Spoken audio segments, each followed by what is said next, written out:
Good to go. I think right now, whatever number of participants we are seeing here, it will, with time it will go up, but will not, for the, with respect to the time that the, the esteemed, guest, that is the distinguished Professor Freeman has, for his time, you understand it's early in the morning, quite early in the morning, he has come up here, and there are many others who are joining in.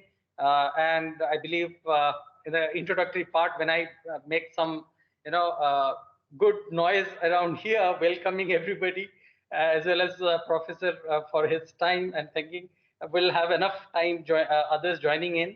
And the broad structure for the evening would be as follows.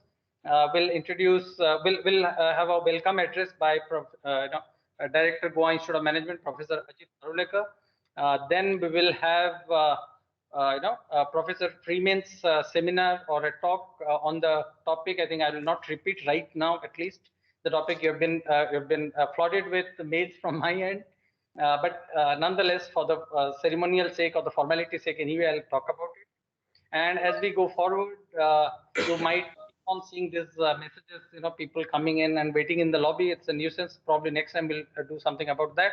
But nonetheless, as the point I was making here is, we'll have this topic and this platform being introduced by Professor Ajit, and then we'll have the address by our esteemed guest, that is Professor Freeman. And his topic is going to be about responsible management pedagogy and what it all means for professors and B schools in general. So broadly, that is what it is. And I believe both these components get over somewhere by, I believe, somewhere around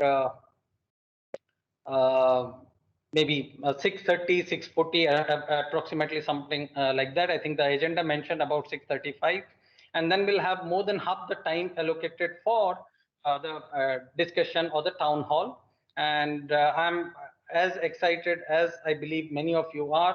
At India right now, Professor, it's kind of office getting over. It's 5:02 by my clock, and that kind of goes on to say that given the topic and given your brand pull, if I may use a marketing jargon from the field that I belong to, is actually goes on to show why people are coming in.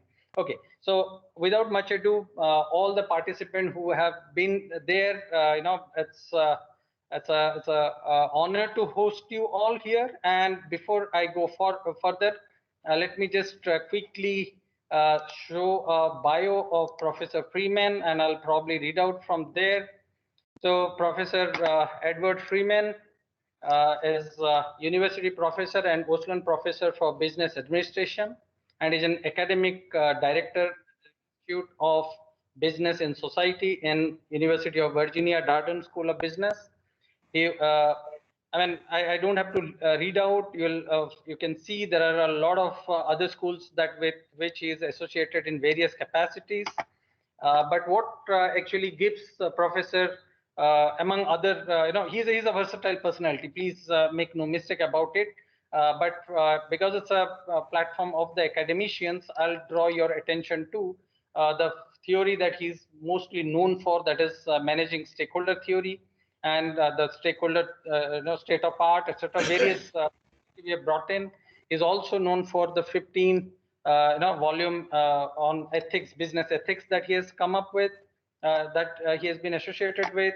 And he has Professor Freeman is a PhD in philosophy, and he has his own cheeky or funny takes on his background or academic background, but I'll not repeat, or I'll not kind of take away the surprise element. I'll leave it with that. And so I think I don't have to read out much about Professor Freeman's bio out there. It's a long and illustrative. I mean,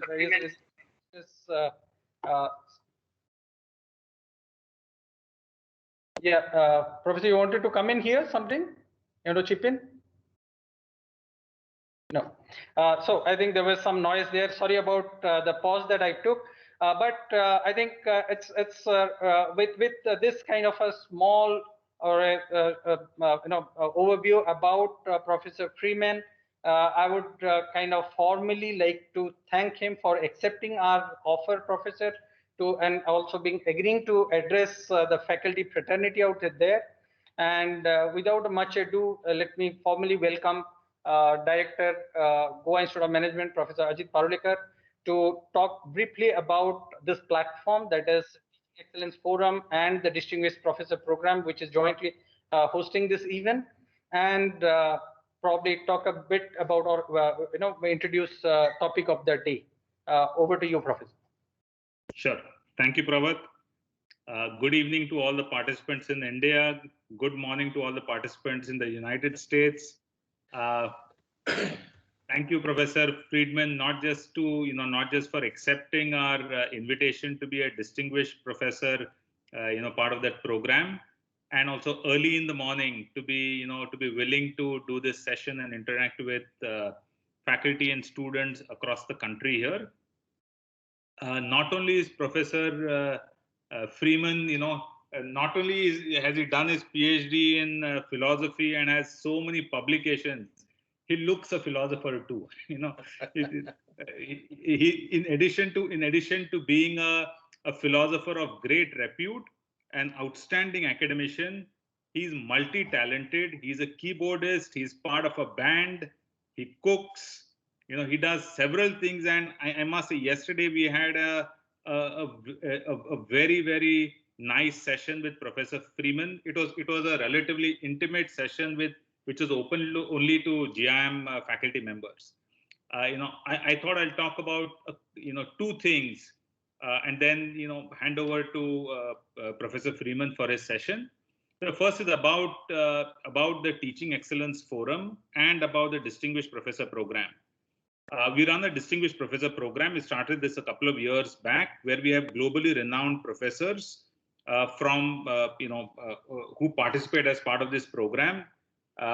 It's primarily aimed at helping GIM faculty to kind of interact with the best worldwide in academia.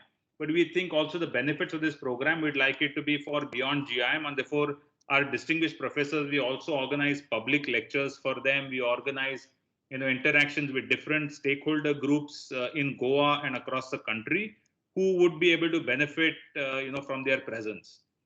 Usually this Distinguished Professor Program happens with the faculty coming down to campus. Professor Freeman had very graciously agreed many months back to be here in October, in Goa and India. But unfortunately, the pandemic has put so many travel restrictions on everybody that we have to now, talk to him online.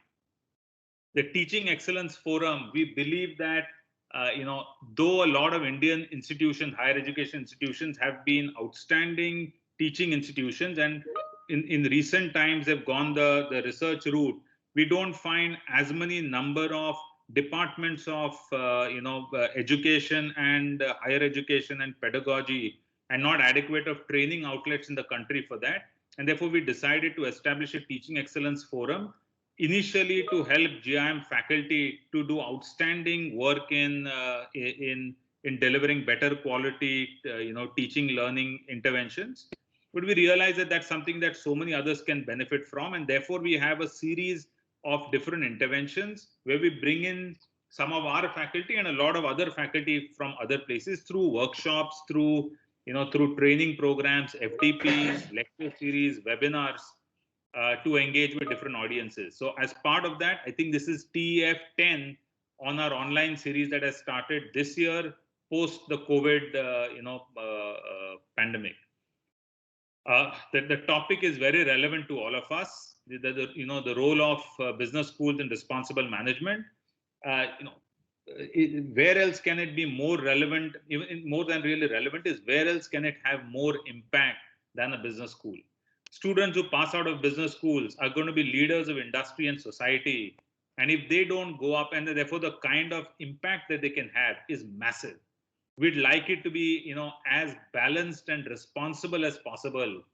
And therefore, we do think it's extremely important for business schools to be able to look at responsible management And Goa Institute of Management, though we are, though we are in a developing country, early enough, from the time we started off, it was very clear to us that responsibility is an extremely important part in business school. So we are one of the few business schools in India who has responsibility written as an integral part of our mission. Yeah, so not only is it part of our mission, mission statements can just be things that are framed and put up for people to read and goody goody. We have that as part of everything that we do on campus, all pervasive. We have two separate centers that are here at GIM, which touch upon some of these issues. One of them is the Center of Social Sensitivity and Action, which Professor Divya, who's here, she heads that center. We run a large program called Give Goa, where every year we work with around 60 organizations on kind of community engagement, right from NGOs to corporate CSR programs to government departments to all of them. And we've been doing this now for 10 years. We also have a Center for Sustainable Development, which works with communities beyond GIM and of course in GIM also, looking at sustainability. We are members now of several organizations worldwide, including being one of the first signatories in the country to the UN PRME. We've just recently become part of the UN SDSN. We've just been admitted as part of that. This year, we should be publishing our first sustainability report for GIM itself. We are already part of the Hobbs School's SDG reporting system, and we're the first Indian business school to be reporting actively on our contribution to and our measurement on ourselves on each of the 17 SDGs. Yeah, and the reason we do all of this, we are very small. I mean, a business school has a very small environmental impact by itself. But if it's able to bring in, a responsible management mindset into the students, the multiplier effect is immense. I'm personally, and all my colleagues also, I know here at GIM plus everybody on this meeting are really looking forward, Professor Freeman, to your talk. And I'm sure there are going to be a lot of excellent questions that will come, which will make this session even more enriching. With that, thank you so much, Professor Freeman. Thank you all the participants to be on this program after a whole day of work at office. And over to you, sir. Thank you, Professor Ajit, and thank you, Professors Robert and Divya. You have made this trip to my daughter's old bedroom where I am. You've made this trip shorter than the trip to Goa, and you made it very worthwhile. But I really look forward to joining you, hopefully in person next year. I'd like to do a couple of things in a brief time this morning. I want to just summarize what I see as a new story about business that's really going around the world in 5 key ideas. And then I want to talk about what the role of business schools are in that. It comes from a new book called The Power of And, Responsible Business Without Trade-Offs, that my colleagues Bitan Parmar and Kirsten Martin and I have written. And it also comes from a new podcast, which we're doing called the Stakeholder Podcast, which you can find. I'm not sure exactly how you do podcasts there. It's on iTunes and Stitcher and what's the other one? The podcast channel stuff is there as well. We're trying to get this sort of new story and stakeholder thinking to a much broader audience all over the world. And I think we realized that podcasts are one of the ways people do that. Seems like old-time radio to me, but I've been enjoying being the host of it. I think we have about a dozen episodes up. So first of all, after that brief advertisement, first of all, let me talk about this new story of business. It's happening all around the world.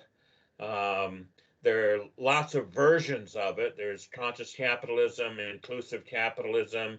The GRI is a part of it. The SDGs, the impact investing, the ESG investing. Richard Branson has a special version of it. There are lots of ways. It comes from the idea that you know, the global financial crisis in 2008 to 2010 was really devastating to lots of people all over.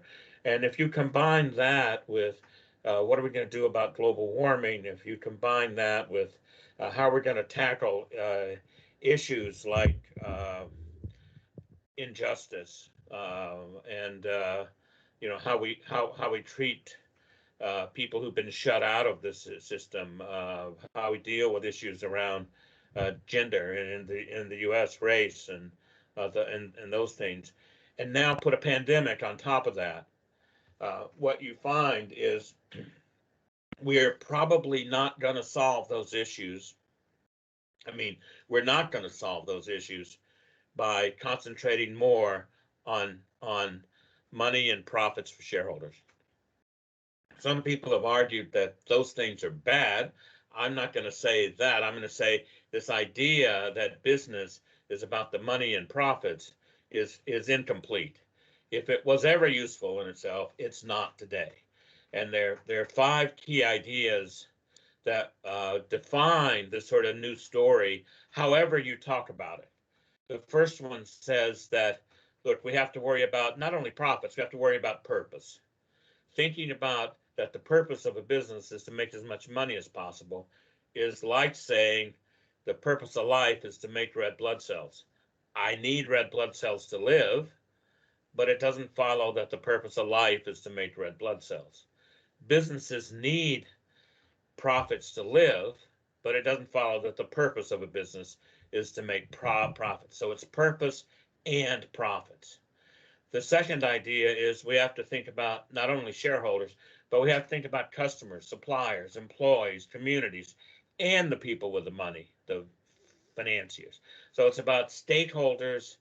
No surprise there if you've read anything I've written. It's about stakeholders and shareholders. Thinking about shareholders is incomplete. We have to see those things as going together. The third idea, as you could imagine, has an and in it as well. And it's about seeing business not only as an institution subject to market forces, but also subject to societal forces. Now, the interesting thing is, I think you've known this in India for far longer than we've known it in the U.S. The Indian business people that I've met over the years have a keen sense that, you know, building the strong India is part of what businesses need to do.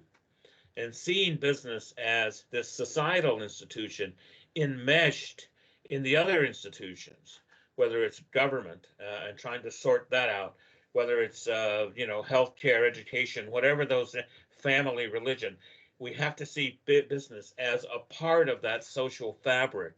We have to see it in part as part of the physical world. We have to pay attention to sustainable development and environmental goals as well. We can't just say, well, you know, market forces. That's all we have to deal with. Yes, there are market forces for business, as we know. There are also societal forces.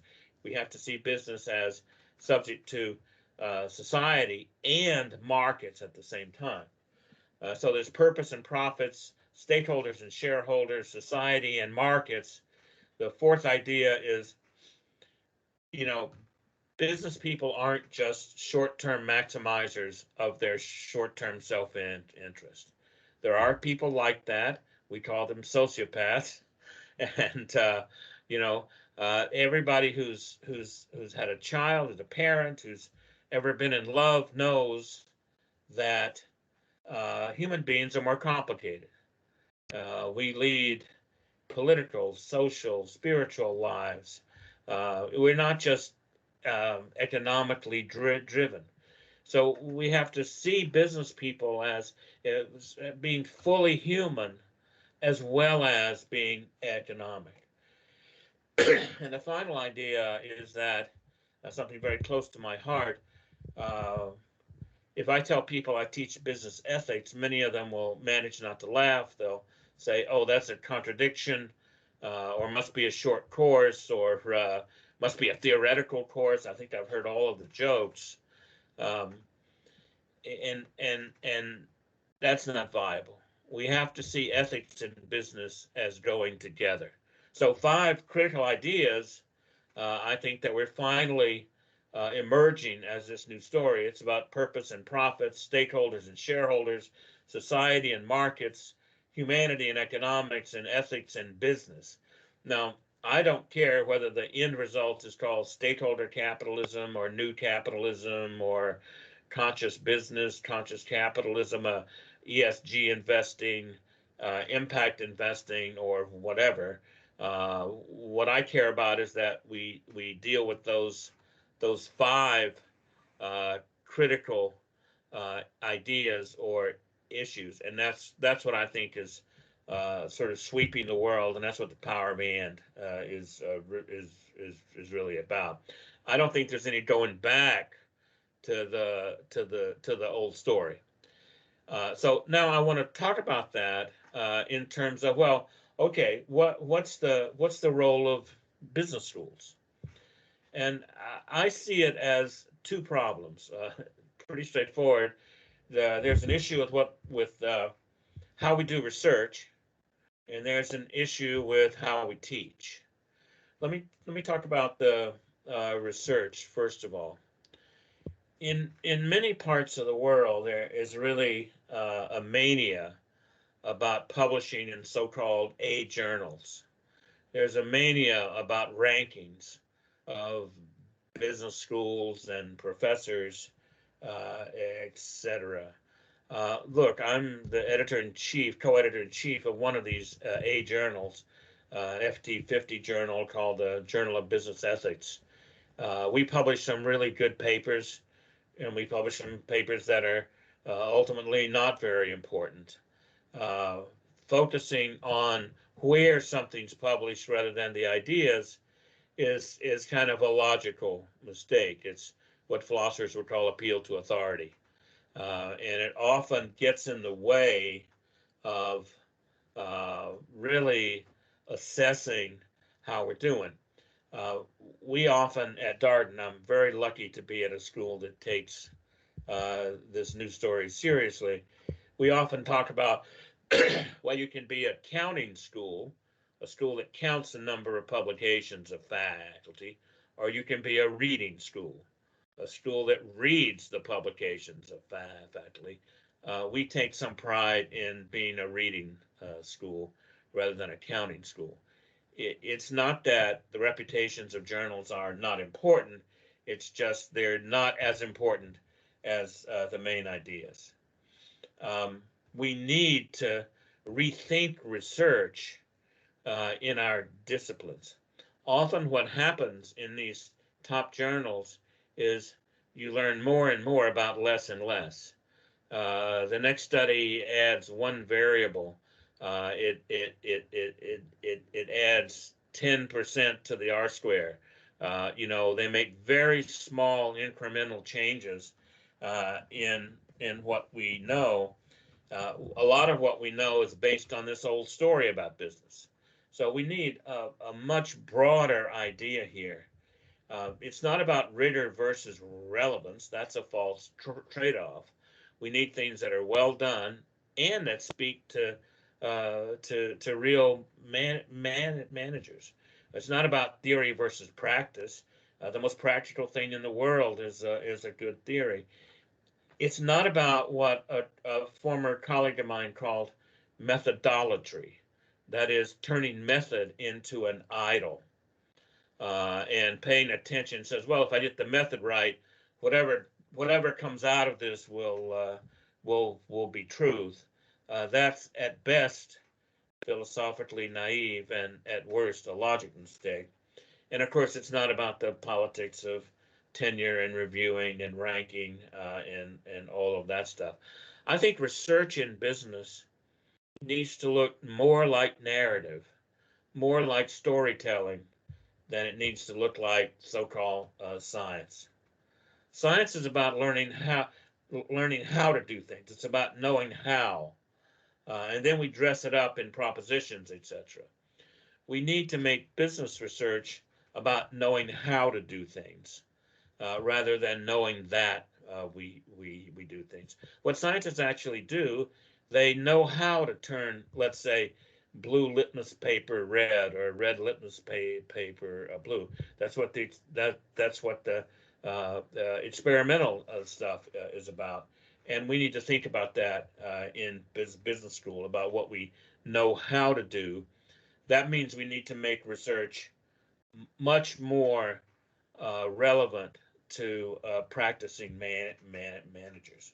So we need some new narratives, some new questions that better enable us to engage in value creation and trade and build on our very substantial sort of moral vocabulary.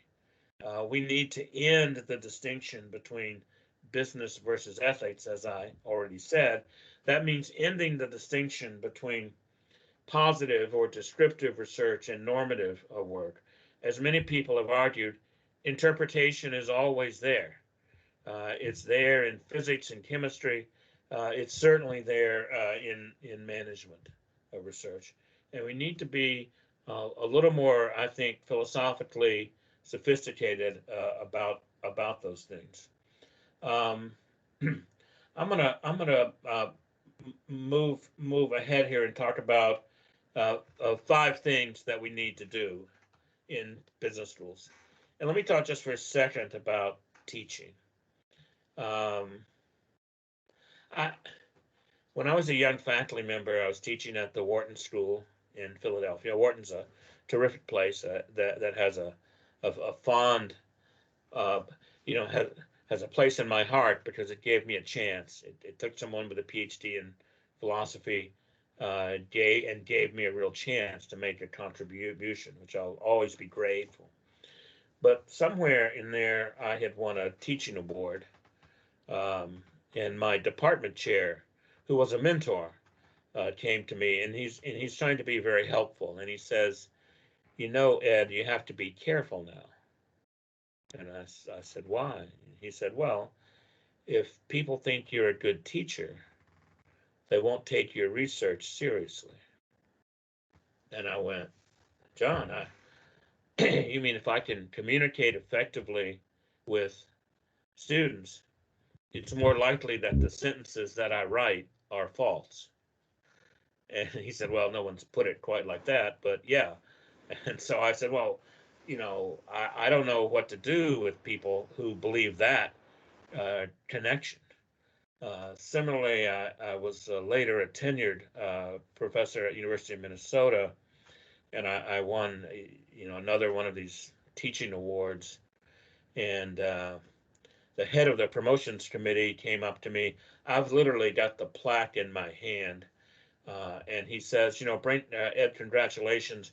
Bring that plaque and 7 A journal publications, and we'll promote you to full professor." In both of those cases, I think they were institutions that saw teaching and research as very different things. I take it seriously that, many people in business schools, if they weren't teaching in business schools, they'd be in business. I would be teaching middle school math. I've always seen myself as a teacher, as what I do. And so one of the things I think we need to do in business schools is to double down on our role and identity as teachers. Darden is very proud to often be ranked as the best teaching school in the world. A lot of our conversations are around that. We have people that are thought leaders in their field too, but we get up every morning because of our purpose statement, which is to develop and inspire responsible business leaders to make the world a better place. and do research. I mean, it's not that that's not there. That's very important for us, but it's the develop and inspire students. That's the piece that's there. To develop and inspire students, one of the things we need to do is we need to enrich the disciplines of business. A finance colleague and I recently talked about doing a course called The New Fundamentals. Typically, fundamentals of business or business acumen is seen as finance and accounting and those kinds of things. But in today's world, business acumen has to include thinking about ethics, thinking about values, thinking about stakeholders. And so the new business fundamentals are something that we need to really spend some time with. The second thing, one of the second things we need to do is we need to recreate the disciplines of business with ethics involved. If I'm a finance professor, what's a responsible investor? What role does integrity play in markets? If investors were responsible, what would happen to financial markets? What's the connection between accounting and finance conventions of reporting categories and performance by stakeholder value? And do complex financial strategies like hedges create value for one stakeholder at the expense of others? There are all kinds of questions in all of the disciplines of business that require us to think more deeply about values and ethics. One of my favorites is marketing. The old framework of marketing, the 4 Ps: price, product, promotion, and place. There's some other words that begin with P. Promise, our brand's promises. Privacy, person. How would marketing practices be different if they were understood in terms of promises made to customers who are complex persons? We need to recreate the disciplines of business so that they are fully moral, in which I mean they're filled with moral and ethical questions and concerns. The second or third, I forgot exactly where I am, thing is we need to add the humanities, especially the creative arts. Look, in 20 years or 15 years, if you're students, it's going to be in the middle of your careers, AIs are going to do most everything that's analytical. We know that. Machine learning is powerful. As the folks at MIT say, we ain't seen nothing yet. That's only going to get better and better. Machine learning already has the machines outplay us in complex games like chess and Go. I don't think the machines will learn to play cricket, one of my favorite games, but I'm not so sure about that either, given some of the robots that I've seen. What's going to be left for us are creative tasks, and to build our creative imagination, to build our creative skills, we need to turn to the creative arts. We need to immerse ourselves in one or more of the creative arts: music, art, literature, theater, and the others. My advice to executives is always, you probably took music lessons when you were small or you were younger.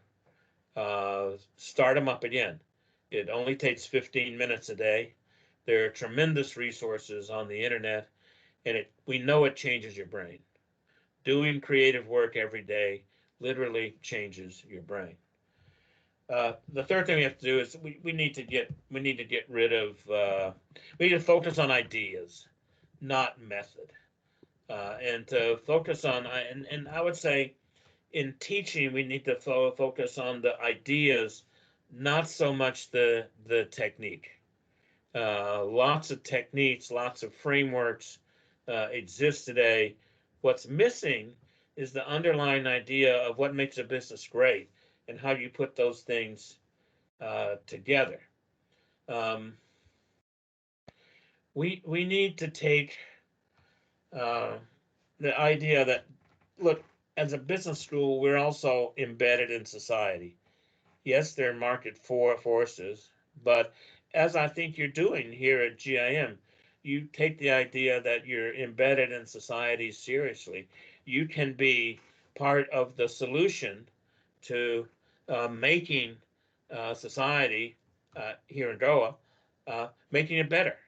And I can say that without having a particular view of what it means to make it better. There are lots of ways to do that. We need to see business schools as part of the answer. If we continue along the lines of irrelevant research, look, there's not a single executive I've met anywhere in the world who's waiting for the A management journals to come out to say, oh, let me see what those business school people have invented that I can use. That doesn't happen. In fact, some of my CEO friends laugh when I say that. If business schools are not to become irrelevant, we have to immerse ourselves in the real issues and problems of business. I've been lucky. I didn't just cook up stakeholder theory. I managed to get the opportunity to work with companies who were trying to figure out how best to manage these stakeholder relationships. And as that work has gone over time, it's always been connected to the problems and issues facing companies.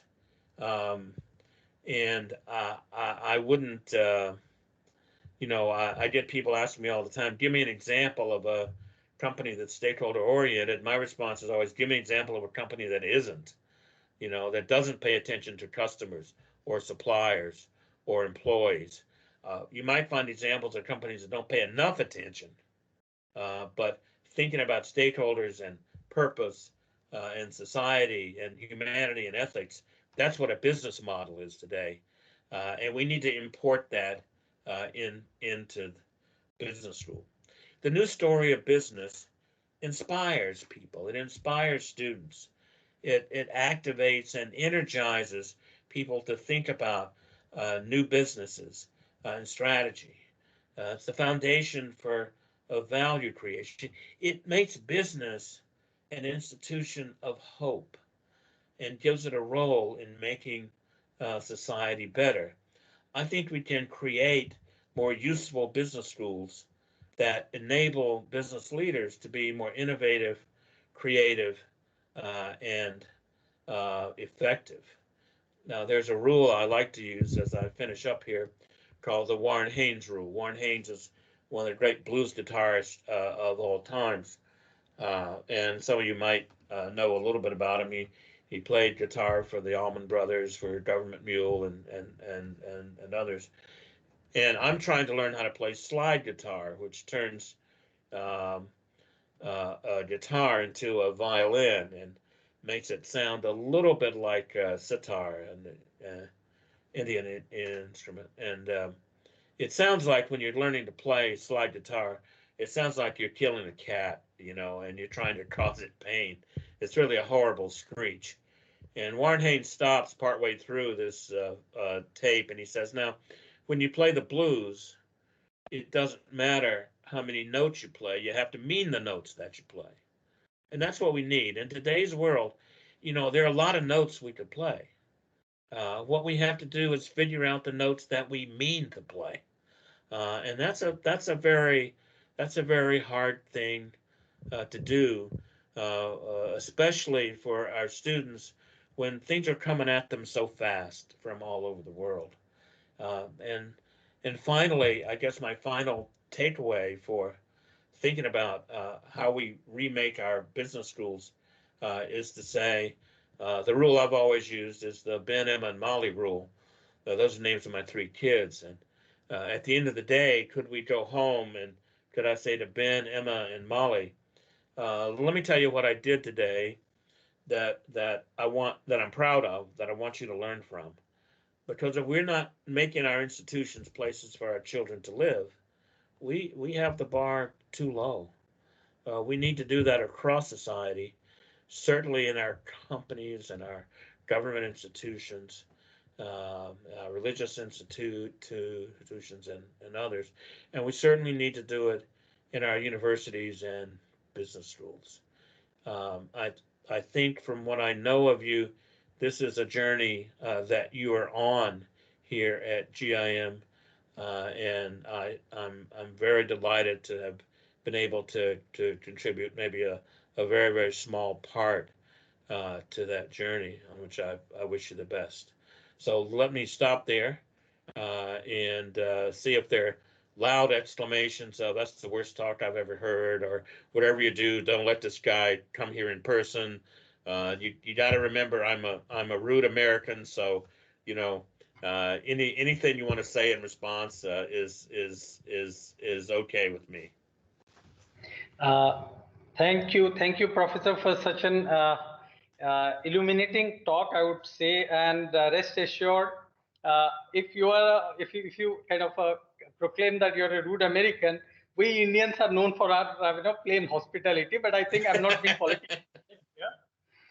So what we'll do is, I'll not even try and summarize your talk here. I mean, that's for the audience to draw their conclusion. If there are any questions, they can always use the chat option. But I'm not going to look at the chat option at least for next 5 to 10 or maybe 15 odd minutes.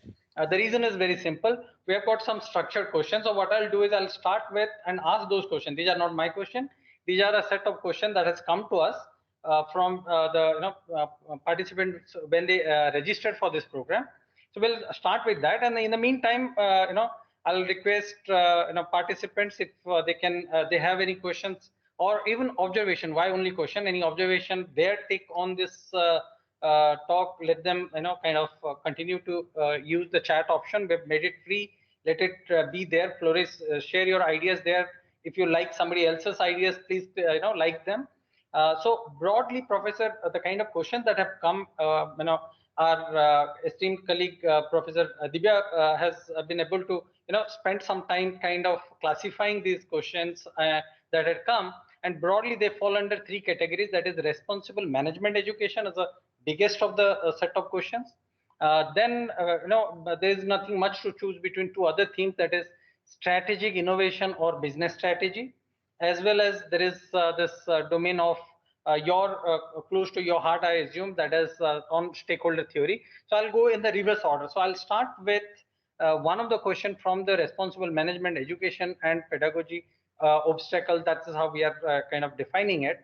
And what I think somewhere in this presentation of ours, maybe you're a little light on was this COVID. I mean, yes, pedagogy is a perennial topic. Management education is going to be here and there. I mean, here to stay. But the spectre of COVID, just to borrow your term, is something very much there. So what is that you would probably be your take with respect to as far as management teaching, or maybe teaching and learning in a higher education domain per se is going to be, how it is going to be affected maybe post COVID or during COVID? What is your take on that? Well, I think we're already seeing it. I think there's a silver lining here for us. I had never taught online until last March, when I had a week to put 2 courses fully online. Coincident with that, of course, everybody's trying to figure out what's online, what's in person. We have to focus on doing the online stuff and doing it better. I mean, again, we take that very seriously. We don't. All of our teaching is Socratic. We walk in and ask questions. We don't lecture.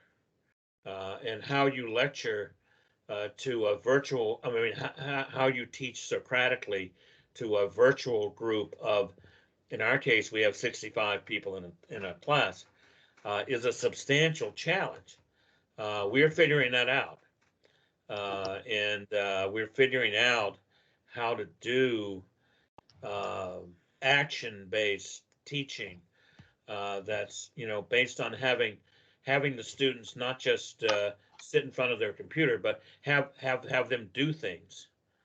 And we think they learn better when they do things and when they're involved. And so I think when COVID goes away, as much as it will, we're going to be left with a incredibly enhanced set of skills and ideas that we can just get better at. And so I'm actually very optimistic about that.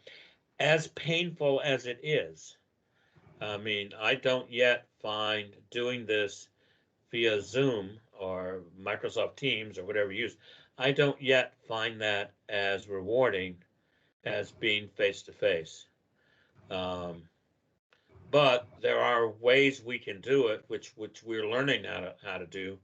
That I think it will improve teaching. I did one of these massive open online courses on Coursera, which is still there, called New Models of Business and Society. I had 55,000 students from pretty much all over the world in a small, intimate class.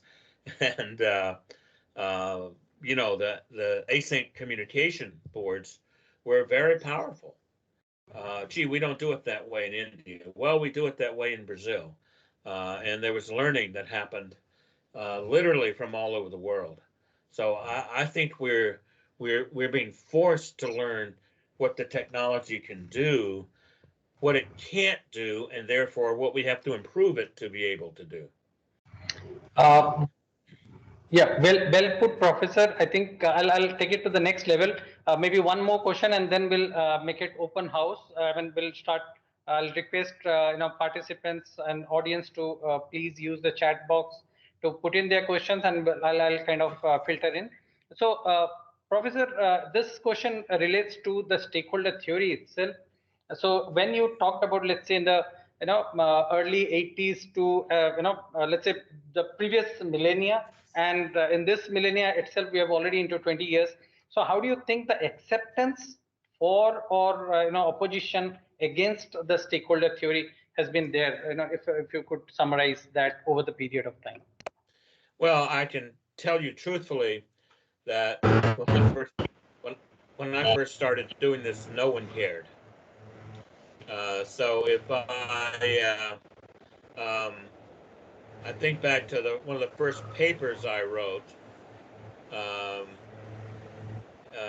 Can you hear me? I'm getting a lot of interference here. Yeah, that's better now. In 1978, I wrote a paper called Stakeholder Management with my colleague James Imsoff. We sent it to a journal to be listed as a working paper. The editor of the journal called me back and said, "Hey, yeah, we'll list your paper, but there's a terrible typo in the title." And I said, "Really?" He said, "Yeah, it says stakeholder management. We know you must mean shareholder. We'll change it for you." And I said, please don't. So from that to the World Economic Forum sort of adopting stakeholder capitalism, it's always been run that way, to the Business Roundtable in the US, 180 plus CEOs saying, gee, the stakeholder idea is the way we ought to think about business. I think the acceptance has been there. Every business person knows that if you want to be successful, what you have to do is have great products, suppliers for customers, suppliers who want to make you better, employees who are inspired to work hard, communities who want you there. And if you do those things and you get lucky and you have a good idea, you can make money. And so the stakeholder idea, I've always thought it was incredible common sense. Not the thing that's not common sense is to say you only focus on the money and worry about profits and worry about financial manipulations to always increase profits. That seems like a not very smart idea. Professor, with these two short questions to begin with, because rest of the other questions are there, but my own reading into this question is, during your talk, you have kind of touched upon many of those issues. So what we'll do right away is we'll start with some of these questions which are being posted in the chat box. Yeah. To open the talk, what I'll do is I'll probably pick a first question that has come from Professor Rakesh Srivastav. And of course, Sabnam had raised her hand. I'm cognizant of that, Sabnam. I'll come to you very soon. Professor Rakesh asked, there are two questions. The first one is saying some tech businesses such as Google, etc., have used dominance, like almost 80%, 87% of market share to tilt the offering against interest of the customer, collect all the possible data, and how correct it is, and should there be a public, should they be a public Yeah. like, well, I don't know how efficient public utilities are in India. I know how efficient they are in the U.S. I would hate to see Google turned into something like that. I think there are other solutions. Ultimately, other solutions are if you continually to tilt your offering against the interest of customers, their customers will revolt. You know, there are already issues around that in terms of antitrust legislation, antitrust cases, and those kinds of things. So I'm a big believer in private sector. I'm also a big believer in having companies get the message that you can't go against the interest of customers for a long time. And look, some people don't mind if their data is collected. So part of the issue here is trying to sort all of that out. Google does a lot of stuff that's made our lives a lot better, and it's done some stuff that's, I think, altered it in ways that maybe we're not so happy with. Sabnam, you can unmute and ask the question. I don't see your question in the chat box. So, oh, here it is. So what are the social responsibility of a manager? No, that's the question. Well, I've argued for a long time that social responsibility as an idea is a little bit misleading. I think you have obligations to your stakeholders. I mean, if you say, look, I know your company, customers love your company because your products make our lives better. Suppliers want to work with you because working with you makes them better. Employees love working with you because you treat them with respect and dignity. And communities want you because you're a positive force in the community. And the shareholders love you because you make money. What I want to know is, are you socially responsible? I have absolutely no idea what that question means. So I think, you know, social responsibility, we need to understand that as trying to understand what our responsibilities to our stakeholders are, and not outside the business model, but your stakeholder responsibilities just are. I mean, that's what your business model is, and so you know, specifying it more than that. And I don't think there's one and only one way to answer that question. One of the things that makes business so terrific is there are lots of ways to run a great business.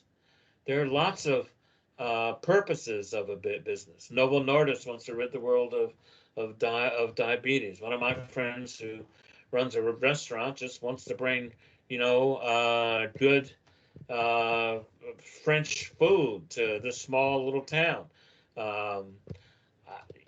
You know, grocery store I know tries to get people to eat better. I mean, there are lots of purposes. Trying to find the purpose for all times, it doesn't. You know, I think it's a fool's errand.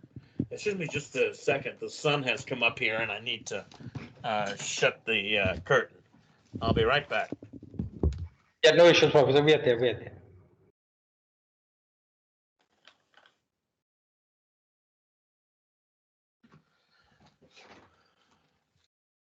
At least it's going to be a bright, sunshiny day.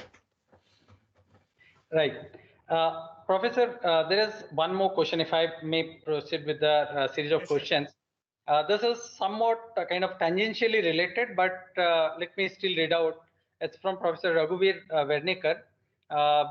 He's asking, like, in India, at least we are seeing at least in the small and medium size B schools, there are there are not so many the business entrepreneurs are so because they could not get a good job or vice versa. So does business school training makes learners averse to entrepreneurial initiative? Do they know too many reasons on account of which ideas don't work? So I think basically what he's asking out here is, I'm trying to paraphrase his terms, like, does B school, education makes people risk averse? Well, it's an interesting question that a lot of schools have tried to deal with. I know we have. Does going to business school disqualify you for being an entrepreneur? One of my friends who's CEO of a company called Whole Foods, it's a $19 billion grocery chain here in the US, would come and talk to my students, and he will ask them, how many of you want to start a business, want to start your own business? And a lot of hands go up, like 90% of the students. And then he'll say, how many are going to do it when you finish your MBA? And most of the hands go down, except for one or two. And he says, understand, you're never going to do it.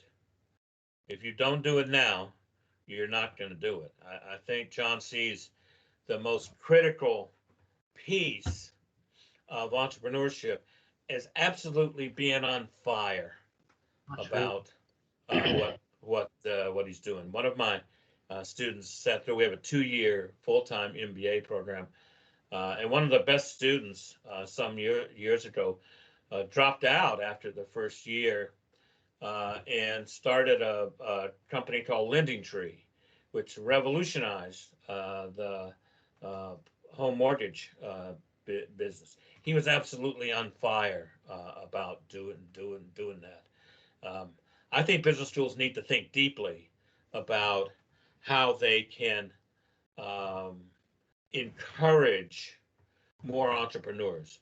We know that employment in a society is a function of the birth-death ratio of new businesses. A lot of businesses fail. You got to have a lot of them that get started. And again, we have a principle that a number of us at Darden believe in, which is if you think you need to critique something, do it by inventing something better. You critique something by figuring out how to do it better.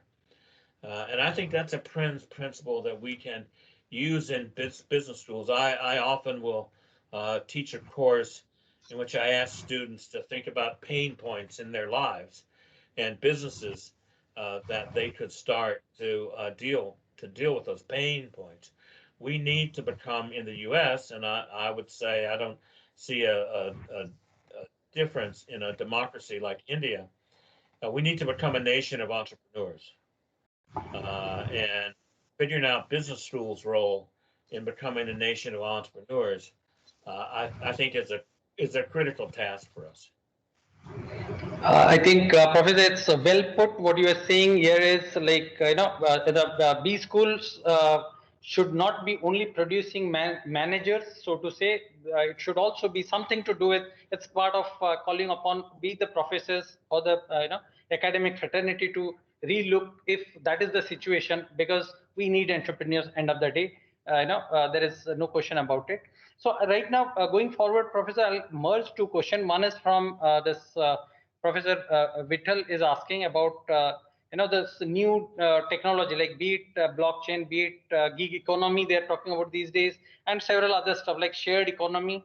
So in that, when I'm saying talking about shared economy, I'm bringing in, let's say, the kinds of the Ubers or the Airbnbs and closer home, we have got various other forms, which sometimes seem to be kind of agencies, which while Google might be taking away the data, these shared economies,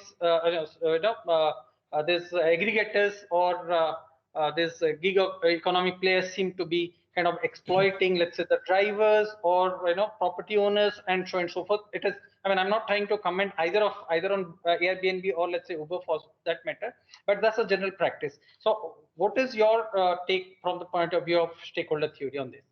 Well, I think that's one view of the practice.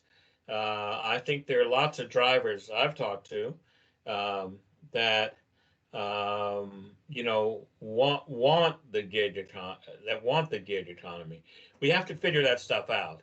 Oftentimes what happens is the companies are trying to arbitrage some law. They're trying to arbitrage some law that allows them to treat what would otherwise be employees as independent contractors. And the employees, ultimately, if they're mistreated, they will band together and figure it out. Just as you've seen, the whole idea behind Lyft in the U.S. as a competitor to Uber has been they treat their drivers better. And so we're at the beginning of those companies now, and we'll have to work out ways, because you can't run a company if you to do very well in today's world. You can't run a company if you continually act against the interest of your employees. They're the ones that are going to make you successful. And so I think a couple of things. We have to be careful with totalizing statements that say Uber acts against its employees. I actually know the guy who was the chief ethics officer at Airbnb. They take ethics now very seriously. They had some huge ethical issues to deal with in terms of the pandemic. What do you do with reservations that people are counting on the money, but then when they get canceled, who pays, and how does that get split? Those are hard questions that we don't. They're not easy answers to. So I would say we have to be a little bit careful about what the interests are here, and we have to be a little bit careful about jumping to regulatory solutions. They often have consequences that aren't good. We need to not be so careful at jumping to solutions for how to do it better. I would go back to my principle of critique through creation. Critique something. Well, do it better. How would you do it better? And I think that's the critical issue for us here.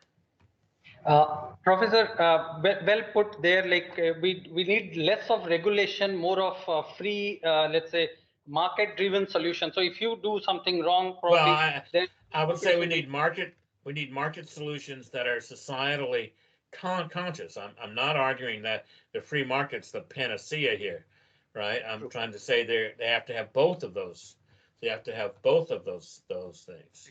Definitely.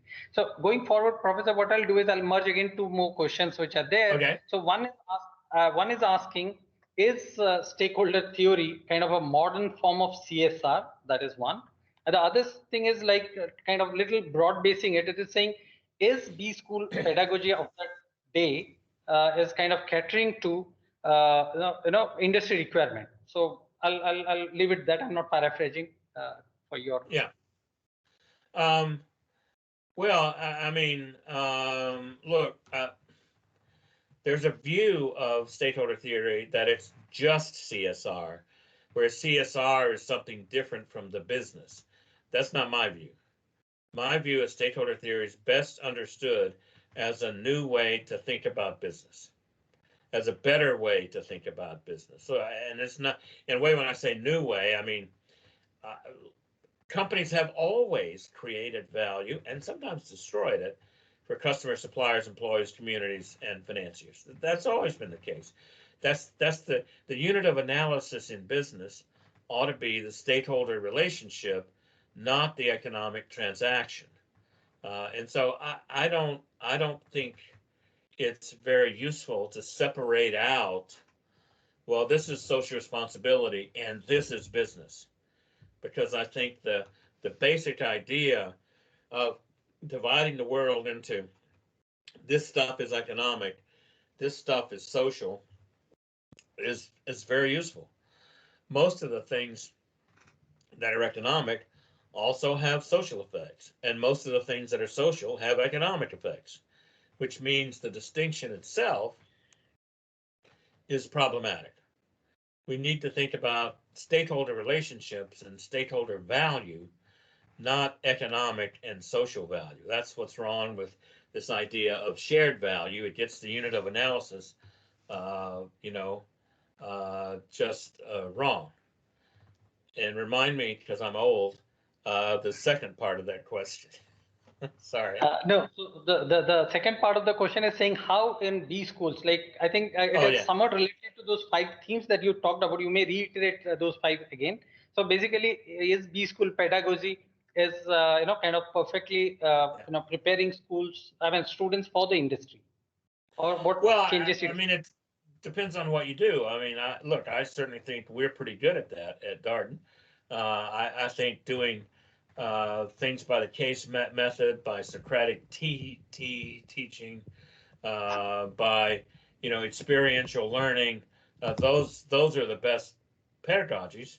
Using the creative arts, as I know you do in some core courses at GIM. I mean, I think those things are great, and then efficiently using lectures to teach pretty standard stuff and techniques, etc. I think those are great. B school pedagogy that doesn't pay any attention to the real world. I remember my wife got her MBA at Wharton, and she once asked a professor, "What do you do when it's not on average and in the long term?" And she got a standing ovation from the students.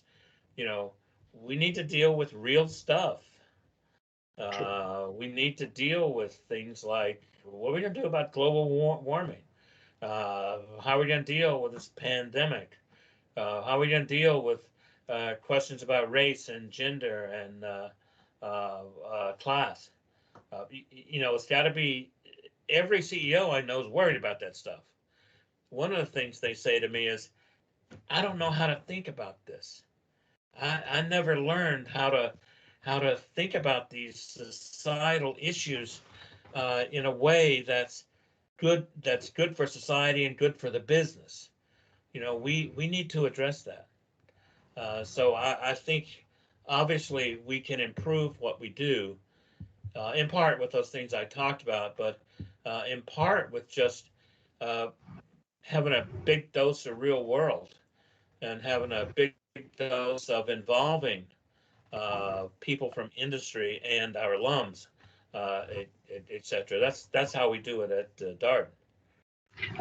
Professor, I'll again take you back because so many questions are coming from with respect to the stakeholder theory. So maybe I'm paraphrasing this question. This idea that stakeholder theory is one, if I may put one kind of a basket or a bucket out there, and the perceived view about what Professor Freeman had talked about. So how do you juxtapose both of these? So, shareholder value maximization versus stakeholder value maximization. Well, I wrote a paper a lot of years ago called "The End of the So-Called Freeman Debate." I've, again, not quite seen the controversy that everybody does. After all, shareholders are stakeholders, in my view, and they always have been. I think that's best explained by saying, look, even if you are the most strongest Milton Friedman advocate in the world, and all you ever care about is making money for shareholders, how are you going to do it? You're going to have great products for customers. You're going to have suppliers who want to make you better. You're going to have employees who show up, hopefully inspired, at least engaged. You're going to have communities who want you. And if you do those things, you might make money. Take away the support of any one of those groups, you don't have a viable business. So I don't think there's a now. Having said that, I think there is a difference. Freeman was an economist. He was, and one of my heroes. He was trying to explain how markets work. I'm not an economist. I'm trying to explain how business works and how to build a great company. So it's less that it's one versus the other, and there's sort of a different skew to what each point of view tries to do. I think Freeman it doesn't the paper doesn't quite understand and is not relevant today. I just did a piece on this. It's not relevant today because the world's more complicated. There's a lot of stuff that's relevant to the business, which he says, look, as long as the stuff is relevant to the business, there's no problem with it. What he was against was, and I'm against it too, what he was against was companies kind of making random contributions to stuff they didn't know anything about. I really think that companies, there's nothing wrong with making contributions, but they ought to be something it ought to be something they're committed to, that they have some expertise in as well, or their employees do. So I don't see quite as much of a difference. There's a branch of stakeholder theory called instrumental theory that says, look, if you want to maximize value for shareholders, you better pay attention to stakeholders. And I would put people like Michael Jensen, the finance theorist, and others in that, and maybe Oliver Williamson, the economist, and Freeman. I would put them in that camp. Professor, I think we'll take two more questions right away. This question comes from one of our alumni, Ashwin Kak rather. So how valuable are the role of the ESG investor play in making stakeholder impact orientation an embedded way of working with the corporate today or maybe in future? Your take on it. Yeah, that's a great question. You know, there are a lot of people that have been looking at what ESG investors look at for a long time. It's a little bit like people have found a new toy here, and you know, but there've been issues around this for you know, a very long time. Having said that, I'm very happy about it. Look, there's even Wall Street's got the message. There's something called some principles of investment that banks sign up to, and these principles say essentially you got to pay attention to ESG. There's something over $9 trillion under management by banks who've signed these principles on Wall Street. So I think ESG investors are playing a major role here in trying to understand that. People like Larry Fink, who's the CEO of BlackRock, you know, his letter to his CEOs that said, hey, you got to pay attention to this stuff. He's done that for kind of years in a row. That'll start off as talk, and talk's important. And gradually actions will follow, and companies won't get it 100% right. So we have to, in a way, not be so much in the grip of the old story that the minute somebody makes a mistake, we say, see, they're really interested in the money. This stuff doesn't count. Professor, as part of the last question, I'm sure there are many other questions which will be there in the mind of the audience. We are virtually coming towards the end of our scheduled time. maybe your parting thought about not just looking at the COVID situation in specific. During your talk today, with respect to the schools, with respect to teaching pedagogy, when you're talking about, let's say, you need not have to be a trade-off between a good researcher versus a good teacher. It can be both. So there are many suggestions you have given, but maybe some one or two things that you would like to give to, let's say, the professors or the academician who are starting in their career. Any advice that you would like to give to them?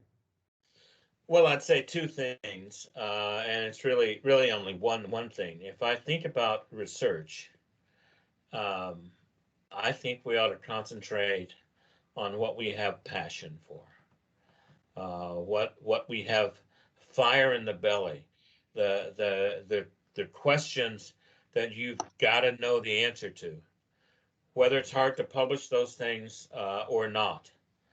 I mean, I'll just say in my own case, I wanted to understand how we could see business as a set of stakeholder relationships. And I have relentlessly pursued that, sometimes successfully, sometimes not, for the last 40 years. I still have passion for that. And it has been easy. I get papers rejected all the time in journals. And gee, I didn't know you weren't supposed to write books, because in philosophy, you have to write a book. And in business schools, you supposedly don't write books. So there are a lot of that, all that stuff became secondary to pursuing what I had the sort of drive and passion to do. On teaching, it's really the same bit of advice. You have to be who you are. You have to be authentic. And in my experience, teaching pretty much all over the world, if you're authentic, if you're present, if you're absolutely in the moment with the students, that's the secret to being an effective teacher. And if you're passionate about your research, you're going to have something to say, even if you're an old one-trick pony like me. That's about the best I can do, and I know that's probably not very much help. I think we are coming towards the end of this interesting journey with you. It's not only from your room to, I guess, your this nice studio that you're using, a makeshift studio in your daughter's room. But I think one key takeaway from whether you're a teacher in a V school or you're a practitioner in the field, and also there are quite a bit of students out there in this audience. One take from my side, and probably I'll invite somewhere thereafter, maybe Professor Dibya, Professor Ajit Parulekar. I see Professor TV Rao or GM Academic Council Chair. He's also there. So anybody, whoever out there, please just feel free to come in and thank. And for the others, I would request, please don't switch on your camera, your microphone. Please use the chat box to, maybe type in your, take from this session, or maybe anything you'd like to say to Professor Freeman. So coming back to the point I was making, Professor, it's like that that rule that you gave. Forget about all those notions about stakeholder theory or shared value theory or anything out there. Can you go back to home and tell your kids or your family members whatever it is that you did, and without any guilt in your heart out there? And I think that's what is good for business, good for you, good for society. That's my take. And audience, I would like you to take to the chat box, and we'll kind of summarize it. And at the meantime, may I request Professor Dibya, just a quick one word of maybe to thank Professor Freeman for this interesting and illuminating talk. So thank you really, Professor Freeman, for accepting our invitation and coming and sharing your perspective yesterday with our internal audience, with the faculty members, and today a broader audience, which includes the faculty members from not only GIM, there are GIM faculty members, but other than GIM, we have faculty members from different business schools, universities. We have representation from industry. We have representation from our own students and some of our alumni. So I think, this is a wonderful, session. And particularly for me, when you talked about the pandemic leaving us with an incredibly enhanced our own skill sets and having that passion. So I think it's a wonderful session. Over to you, Professor Pravat or Professor Ajit. Professor Ajit, any final take on this? I think he has already. So thank you. I mean, there's nothing. I just have another additional thank you to add on. Thank you so much, Professor Freeman. 2 fantastic sessions over 2 days. That's really, really, really nice. Thank you so much. Thank you all. I have really enjoyed these 2 days, and I look forward to seeing you in person in Goa.